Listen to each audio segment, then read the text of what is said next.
এতিয়া চুমিৰ ইতিহাস জানি লওক। চুমিৰ ইতিহাসো বেলেগ ধৰণৰ। কেৱল মাত্ৰ নৱম শ্ৰেণী পঢ়ি থকা অৱস্থাতেই চুমিয়ে এজন যুৱকৰ লগত পলাই গৈ বিবাহপাশত আবদ্ধ হৈছিল। মনত ৰাখিব, চুমিয়ে ক্লাছ 9তে বিবাহপাশত আবদ্ধ হৈছিল। পৰৱৰ্তী সময়ত সেই যুৱকজনৰ পৰা বিবাহ বিচ্ছেদ ঘটে। চুমি ডিব্ৰুগড়ত ইয়াৰ পিছত থাকিবলৈ লয়। সেইখিনি সময়ত চুমিয়ে কাৰ লগত আছিল জানে? এগৰাকী যুৱতীৰ সৈতে। বহুতে কয় চুমি আৰু যুৱতীগৰাকীৰ মাজত অতি মধুৰ সম্পৰ্ক আছিল। অৰ্থাৎ দুগৰাকী যুৱতীৰ মাজত কেনেধৰণৰ মধুৰ সম্পৰ্ক থাকিব পাৰে সেই ব্যাখ্যা আমি আগ নবঢ়াওঁ। পৰৱৰ্তী সময়ত চুমিৰ সম্পৰ্ক স্থাপন হয় আন এজন মুছলমান যুৱকৰ সৈতে। তেওঁলোকৰ সৈতেও প্ৰেম কিছুদিন থাকে আৰু এইখিনি সময়তেই চুমি সংস্পৰ্শলৈ আহে তাৰ্কিকলৈ। চুমিয়ে নাচি ভাল পায়, তাৰ্কিকে ভাল ফটোগ্ৰাফী কৰে। চুমিৰ এই উত্থানৰ আঁৰৰ ব্যক্তিজন আছিল তাৰ্কিক, কাৰণ তাৰ্কিক এজন প্ৰফেচনেল ফটোগ্ৰাফাৰ। চুমিৰ বিভিন্ন ফটো ৰীল বনায়, ইনষ্টাগ্ৰামত দিয়ে। লাহে লাহে চুমি জনপ্ৰিয় হৈ পৰিল। চুমিয়ে ডিব্ৰুগড়ৰ বিভিন্ন বিহুস্থলীত নাচিবলৈ চেষ্টা কৰে। বিভিন্ন কণ্ঠশিল্পীয়ে গীত গায়, চুমিয়ে বিনা পইচাকৈ নাচিবলৈ চেষ্টা কৰে। চুমি ভাল নাচে। চুমিক আমন্ত্ৰণ নজনালেও বিহু মঞ্চত গৈ নাচিবলৈ চেষ্টা চলোৱাৰ বহু কাহিনী সন্মুখলৈ আহিছে। এইখিনি সময়তে চুমি বিশালৰ সংস্পৰ্শলৈ আহে।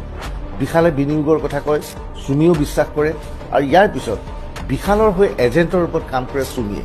খবৰ অনুসৰি কেৱল চুমি নহয়, চুমিৰ দৰে আৰু বহুগৰাকী যুৱতী জড়িত আছিল বিশালৰ এই নেটৱৰ্কত।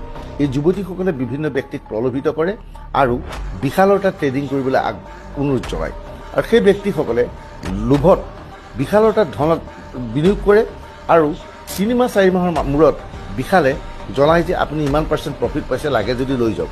ইয়াৰে কোনোবাই লয়, কোনোবাই বিশালৰ তাত জমা ৰাখে আৰু সেই টকাৰে চুমি আৰু বিশালে এক বিলাসী জীৱন যাপন কৰে। কল্পনা কৰক, ৰাইজৰ ধন লগত লোৱা এই বিশালে চুমিৰ বিয়াৰ নামত উদয়পুৰত 3 কোটি টকা ব্যয় কৰিছিল আৰু সেই টকা ক্ৰেডিট কাৰ্ড ব্যৱহাৰ কৰিছিল। অৰ্থাৎ বিশালে কোনো ধৰণৰ কথা চিন্তা নকৰি নগদ ধনসমূহ নিজৰ বেংকৰ একাউণ্টত ৰাখিছিল। স্বাভাৱিকতে প্ৰশ্ন হয় যে সমগ্ৰ বিষয়টোক লৈ আয়কৰ বিভাগে এতিয়া বিশালৰ বিৰুদ্ধে ব্যৱস্থা গ্ৰহণ কৰিব নাই, এনফৰ্চমেণ্ট ডাইৰেক্টৰে ব্যৱস্থা গ্ৰহণ কৰিব নাই।